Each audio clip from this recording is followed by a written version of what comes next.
la ilaha illallah. Malick Ba de Sangalkam.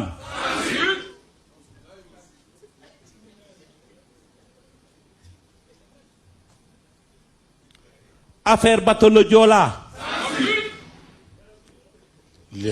Étudiant Mamadou Diop. xale bi bët ki démb lañ ko rey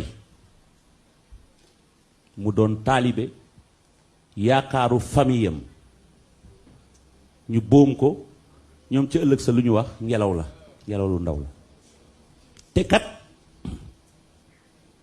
yéen a koy fàttaliku bi fi doom ji amee problème ci benn immeuble.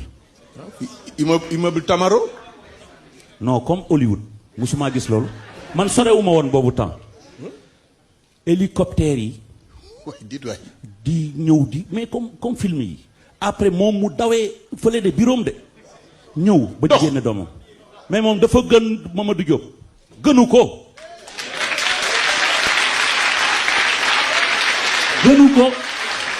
ndax réew dafay toll foo xamee ne que bu fa deret tuuroo kilifa gi day taxaw wax ak réew mi mais doo sànni en touche kon nag ñun li ñuy xaar mooy ku respecter les valeurs comme ni mu ko waxee woon te defu ko donc tey ñun dañ koy wax ne que comme situation ba ñu nekkoon 2000 la ñu nekkat muy 65% plus de 65% des Sénégalais yi ñu représenté nee nañu non il n'y a pas de possibilité mathématiquement il n'y a pas